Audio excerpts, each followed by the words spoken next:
Este es el 15º video de la asignatura Resistencia de Materiales de cuarto Construcciones del Instituto Politécnico Superior. En este caso vamos a comenzar trabajando con un concepto sumamente importante para poder vincular los conceptos que estuvimos viendo hasta ahora en la asignatura, y que es el concepto de tensión. Y en ese sentido vamos a definir a la tensión como el esfuerzo interno por unidad de superficie que se produce en una sección de un determinado material. Dependiendo del carácter de este esfuerzo, vamos a tener tensiones normales y tensiones tangenciales. Si nosotros tomamos como ejemplo una figura cualquiera, seccionada mediante un plano alfa, vamos a ver que se produce una determinada sección y que en esa sección, a partir de los esfuerzos externos o de la resultante de fuerzas externas que tengamos actuando de un lado de la misma, vamos a ver que se generan esfuerzos internos en dicha sección que nosotros ya habíamos analizado. Repasamos que son 4. Tenemos el esfuerzo normal, que puede ser de tracción o compresión, el esfuerzo de momento flector, el esfuerzo de corte y el esfuerzo de momento torsor. Si nosotros estos esfuerzos los dividimos a partir de las tensiones que van a producir, vemos que en un sentido vamos a tener las tensiones normales, las tensiones que se van a producir perpendicular a la sección producida en este caso por el plano alfa. Y vamos a tener tensiones normales debido al esfuerzo normal, que lo va a estar generando la fuerza N, que puede ser de tracción o de compresión. Y vamos a tener también tensiones normales producidas por la cupla N segunda, que van a producir un esfuerzo de momento flector. Recordemos que este esfuerzo lo que producía eran fibras traccionadas y fibras comprimidas. Y por lo tanto, estas fibras están aportando o están generando también tensiones normales. Si nosotros ahora analizamos lo que sucede sobre el plano alfa de la sección, vemos que sobre ese plano se produce un esfuerzo de corte generado por la fuerza Q, y esto genera tensiones tangenciales en un determinado sentido, que son acompañadas por las tensiones que se producen a partir de la cupla Q segunda, que genera un giro en el sentido del plano y que también genera tensiones tangenciales. A partir de conocer el concepto de tensión es que también vamos a abordar un nuevo concepto, que es el concepto de tensión admisible. Y esta la vamos a definir como la tensión máxima a la que puede estar sometida una sección para ser utilizada, que no solo depende de la rotura del material, sino también de su deformación. Es por eso que si nosotros queremos dimensionar un material para poder ser utilizado en la construcción, nosotros tenemos que trabajar a partir o con valores menores de esta tensión admisible. ¿Y cómo la vamos a obtener? A partir de multiplicar por un coeficiente de seguridad una tensión conocida del material. ¿Cómo vamos a obtener esa tensión conocida? A partir de ensayos que se le puedan producir a dicho material y que vamos a ver más adelante en esta presentación. Para poder entrar en uno de estos esfuerzos vamos a comenzar con el esfuerzo normal. Y para eso vamos a suponer que nosotros tenemos una barra recta de longitud L0, a la cual la sometemos a un esfuerzo de tracción o de compresión. En este caso vamos a trabajar con ambos ejemplos, pero después vamos a concentrarnos en lo que sucede cuando está sometida a tracción. Vemos que si la barra la sometemos a dicho esfuerzo, va a producir un alargamiento o un acortamiento, según sea el caso. Un alargamiento si es un esfuerzo de tracción y un acortamiento si es un esfuerzo de compresión. Si nosotros consideramos la longitud L0 como la longitud inicial y L1 como la longitud final, vamos a ver que vamos a tener un delta L que va a ser ni más ni menos que la diferencia entre la longitud final y la longitud inicial.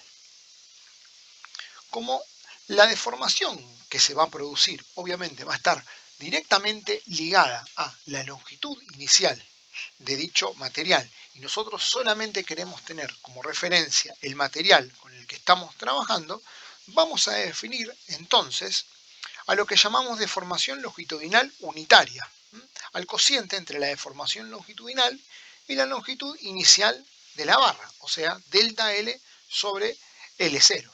Esto nos va a dar un número sin unidades que nos va a permitir relacionar directamente la longitud la deformación longitudinal del material a partir de solamente su sección. A partir de esto vamos a ver una ley sumamente importante para poder definir lo que sucede cuando tenemos una barra sometida a un esfuerzo normal. En este sentido, Hooke representó en un par de ejes de referencia, como vemos acá, X, Y, las deformaciones que se producían al variar la intensidad de una fuerza aplicada, obteniendo curvas que se denominó gráfica fuerza-deformación. A medida que a una barra sometida a un esfuerzo de tracción se le fue aplicando unas barras, Hooke fue trabajando en un diagrama las deformaciones que había obtenido. Y obviamente para poder obtener información del material independientemente de la longitud y de la sección de la barra, representó los resultados en un sistema de ejes tensión-deformación y no ya en fuerza delta L, porque de esa manera podía obviar estos parámetros y solamente concentrarse en las características del material. Ahora bien, lo que observó Hooke es que en algunos materiales la gráfica presentaba un primer tramo recto, en el cual las deformaciones eran directamente proporcionales, como se ve acá, al esfuerzo aplicado, por lo que si en ella se consideran puntos cualesquiera cuyos valores de tensión y deformación unitaria quedaban definidas, se verificaba que, como vemos acá, delta 1 o delta 1 sobre epsilon 1 era igual a delta 2 sobre epsilon 2 igual que delta 3 sobre epsilon 3, manteniendo lo que llamábamos proporcionalidad. Con esto se puede concluir que si la tensión permanecía por debajo del límite de proporcionalidad, o sea, en este tramo de la curva, el cociente tensión-deformación, este cociente que tenemos acá, era constante, y ese constante se lo denomina módulo de elasticidad longitudinal, o módulo de Young, y se lo simboliza con la letra E, esta que tenemos acá. De esta forma, la ley de Hooke anuncia que la tensión, debido al esfuerzo normal, va a ser igual a la deformación longitudinal unitaria por el módulo de elasticidad. Gráficamente podemos ver entonces que un valor, digamos que su valor dependerá del material con el que esté hecha la barra, independientemente de su longitud. Cuando mayor es la pendiente del tramo recto de la gráfica, mayor resulta ser el módulo elástico longitudinal del material, por lo que cuando mayor sea E, menor será la deformación, pudiendo concluirse entonces que el módulo elástico longitudinal o módulo de elasticidad, como lo vimos antes, representa la resistencia que opone el material a deformarse en el periodo de proporcionalidad. ¿Qué significa esto? Al tener mayor pendiente esta curva, mayor va a ser la resistencia que tenga el material ante un esfuerzo normal. Obviamente, si nosotros analizamos lo que sucede a partir de los esfuerzos tangenciales, podemos concluir lo mismo. Vamos a tener también un módulo de elasticidad tangencial, que en este caso vamos a llamar con la letra G. Obviamente, estos ensayos están tratados con diversos materiales y hay tablas que lo muestran. Y vemos cómo tenemos distintos módulos de elasticidad para distintos materiales. Y vemos que, por ejemplo, un acero de alta resistencia posee módulos sumamente grandes, de alrededor de los 2 millones a 2 millones y medio de kilos por centímetros cuadrados, mientras que cuando vamos a materiales menos rígidos, como puede ser la madera, tanto duras, semiduras como blanda, vemos que estos valores caen a los 80.000 o 140.000. Bien, vamos a analizar uno de estos ensayos que nos permite a nosotros obtener características de los materiales. Y en este caso vamos a ver cómo se trabaja a partir de un ensayo a tracción de un acero dulce. Llamamos acero dulce aquel acero que usamos en la construcción normalmente. Es el acero con bajo contenido de carbono, pero que es altamente apto para la construcción. El ensayo del que estamos hablando se realiza mediante una máquina capaz de aplicar dos fuerzas iguales y opuestas, colineales, con el eje de la probeta, esta probeta que tenemos acá genera una fuerza en un sentido y en otro, con una intensidad creciente que produce el progresivo aumento de la distancia entre dos puntos determinados de la muestra, con capacidad suficiente para producir la rotura de la pieza. A medida que mayor carga le vamos aportando, mayor es la posibilidad de que esta muestra se rompa. Y vamos a tener un aparato que va a ir midiendo los alargamientos producidos y un dinamómetro que irá midiendo la intensidad de la fuerza aplicada. En ese sentido, en este ensayo se deberán cumplir con determinadas características que son importantes a tener en cuenta. La aplicación de la carga se efectúa en forma lenta, o sea, en un periodo prolongado de tiempo y no de manera brusca, de modo que las propiedades que surjan sean las que resultan en condiciones con cierta rigurosidad y que se asemejen más a lo que sucede en la vida real. Y obviamente la probeta tiene que contar con determinadas dimensiones. Pueden ser probetas circulares o pueden ser probetas de sección rectangular. Eso va a depender obviamente del material con el que se esté trabajando y de sus características. Y en ese sentido vamos a generar un diagrama de ensayo a tracción que la máquina va a registrar a partir de un diagrama donde vamos a tener las fuerzas en el sentido del eje y delta L en el sentido del eje X. Obviamente, como mencionamos anteriormente, para olvidarnos de las características de la sección y de la longitud inicial de la barra, nosotros a partir de una conversión la vamos a traducir directamente en un diagrama de tensión de formación unitaria. Vamos a tener el diagrama y vamos a empezar a ver cómo trabaja esta máquina de ensayo a partir de que nosotros tenemos una barra y le empezamos a aplicar una fuerza de tracción. Vamos a ver que en el primer tramo, en el tramo que va del punto 0 al punto A, tenemos un periodo de proporcionalidad, como vimos anteriormente, en donde cada uno de los esfuerzos que nosotros apliquemos, que vayan de aquí hasta acá y que generen estas tensiones, van a generar una deformación proporcional sobre el mismo. Y no solo eso, sino que también el material se va a comportar de manera elástica. ¿Qué significa esto? Que si nosotros dejamos de aplicar la carga antes de la tensión de proporcionalidad, el material va a volver a su estado original comportándose de manera plástica. Esto que tenemos hasta el punto OA se va a llamar periodo de proporcionalidad y es donde vemos que se verifica la ley de Hooke. Después también tenemos el punto B, que es el periodo de elasticidad. Hasta el punto B, la barra también presenta características elásticas, o sea que si nosotros dejamos de aplicar la carga, el material vuelve a su estado original, pero con una aceleración un poco menor. Pero ya la proporcionalidad deja de existir. Por lo tanto, el punto B lo vamos a llamar límite elástico aparente. Y como se reproduce en la leyenda de aquí abajo, todas las deformaciones se recuperan. A partir del punto B hasta el punto C, el material empieza a generar deformaciones plásticas. ¿Esto qué significa?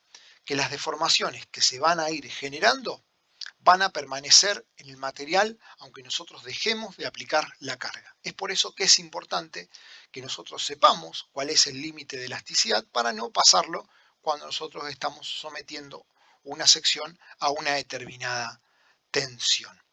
Además, a partir del punto C es donde comienza el material a generar una determinada característica que es su periodo de fluencia. Por eso, el punto C se llama límite superior de fluencia, porque en ese momento el material pierde la característica de absorber esfuerzos y se llama a que el material fluye constantemente entre dos puntos, como vemos aquí, entre un punto C y un punto D. Esto que se produce en una instancia muy corta de tiempo genera que el material, digamos, deje de trabajar como un material resistente y empiece a mostrar ciertas flaquezas a la hora de resistir los esfuerzos a los cuales está sometido. Si nosotros revisamos las características del dinamómetro que iba aplicando las fuerzas, vemos que una de sus agujas queda fija en el punto C, marcando la tensión máxima a la cual está sometido el material, y la otra va fluyendo entre los puntos que vamos viendo en el diagrama, generando así el periodo de fluencia. Este periodo es sumamente importante porque el punto C es un punto claramente determinable en el ensayo, con lo cual se usa mucho para poder luego encontrar las tensiones admisibles con las que nosotros vamos a trabajar. Recordemos que las tensiones admisibles las obteníamos aplicando un coeficiente de seguridad a una de las tensiones que nosotros conocíamos a partir de los ensayos. En este caso se puede hacer a partir del punto C. Es importante que en este periodo de fluencia analicemos lo que sucede no solo internamente en el material, porque en este caso vemos que empiezan a aparecer unas barras, unas líneas a 45 grados que van determinando que en este sector de la pieza el material está próximo a romperse y que las deformaciones que en este lugar se están produciendo son irreparables. Además, en este periodo de fluencia, como mencionamos, a partir de su importancia por la determinación del punto C para poder luego obtener las tensiones admisibles, vemos que varía sustancialmente cuando nosotros aumentamos la resistencia del acero, por ejemplo, en este caso con el que estamos trabajando. Vemos en este gráfico cómo a partir de que nosotros vamos aumentando el porcentaje de carbono que tiene la composición de dicho acero, vemos cómo el periodo de fluencia va desapareciendo y van aumentando las tensiones a las cuales puede someterse dicho acero. Entonces es importante destacar que a medida que nosotros tengamos mayores periodos de fluencia, menor va a ser la resistencia que vamos a tener de una sección de acero con menor contenido de carbono. Una vez que superamos ese periodo de fluencia, el material vuelve a tener resistencia para absorber cargas. Y esto va a ser hasta el punto E. Pero a partir del punto D hasta el punto E, las deformaciones van a volver a ser deformaciones plásticas, o sea, deformaciones que no vamos a recuperar cuando nosotros dejemos de aplicar la carga. Por eso el periodo DE se lo denomina periodo plástico. Las deformaciones no se recuperan y vamos a tener a la tensión máxima, a la tensión que tenemos en el punto E, como la tensión de rotura. O sea, cualquier tensión que supere la tensión producida en el punto E va a producir la rotura del material. Finalmente vamos a tener el periodo de estricción, que va a estar entre el punto E y el punto E1, que es simplemente un instante también muy breve en el tiempo, que lo que hace es retraer el material para romperse en tensiones mucho más bajas. Esto significa que si nosotros superamos las tensiones producidas en el punto E, el material indudablemente va a romper. También es importante destacar acá, a partir de este diagrama, cuál es el concepto de pretensado. Muchas veces se habrá escuchado nombrar de materiales pretensados que tienen una resistencia mayor que el material normal, y esto se debe a que si nosotros tomamos, por ejemplo, una tensión en el punto 0,1, en el periodo plástico, y nosotros dejamos de aplicar la carga en este punto, el material va a tener cierta recuperación a partir de una recta que va a ser paralela a la que teníamos en el primer periodo, en el periodo elástico, en el periodo de proporcionalidad. Esto va a generar que cuando nosotros volvamos a aumentar las cargas o volvamos a aplicar las cargas en dicha sección, vemos que el periodo de proporcionalidad va a ser bastante más alto, pudiendo absorber tensiones mayores, generando de esta manera un material pretensado que va a estar soportando mayores tensiones. Como vemos acá, en este caso, que el nuevo punto de proporcionalidad va a ser este punto A1 que tenemos aquí. Bien, finalmente, para poder concluir con el estudio de estos diagramas, vamos a ver cuál es en realidad el real diagrama de tensión de formación que se genera, porque hasta el diagrama que estuvimos trabajando recién, vemos que el diagrama lo estamos construyendo a partir de una sección inicial, pero nosotros sabemos que si estiramos el material a partir de someterlo a un determinado estado de carga, la sección del material va a ser cada vez menor. Eso va a ser debido a que el volumen de la pieza se va a mantener constante. Por lo tanto, si nosotros aplicamos la sección que va a tener el material en cada momento del ensayo, vemos que en realidad el diagrama real que vamos a estar obteniendo va a ser más o menos como el que tenemos acá. Eso va a ser porque la tensión, al ser, digamos, fuerza sobre sección, fuerza sobre área, al ir disminuyendo el área que vamos a tener, la tensión va a ir en aumento, generando una tensión real de rotura en este punto, o una tensión máxima, donde la tensión de rotura al acá retraerse muchísimo la sección, genera un valor mucho, mucho más alto que en realidad no es real, porque nosotros estamos considerando siempre la sección original de la pieza. Finalmente, y ya que mencionamos la importancia del límite de fluencia para los materiales, ¿cómo podemos hacer nosotros para poder determinar ese límite cuando nosotros, por ejemplo, estamos en presencia de secciones de acero con alto contenido de carbono que, como habíamos visto anteriormente, no presentaban periodo de fluencia? En ese caso se toma lo que se llama límite convencional de fluencia, aquel que se produce al 0,2% de la longitud inicial, o sea, al 0,02 de la longitud inicial. De esta manera se traza una recta paralela a la recta que contiene el periodo de proporcionalidad y a partir de ahí se toma la tensión de fluencia con la que luego se va a comenzar a trabajar. Esto fue todo por esta clase. Gracias.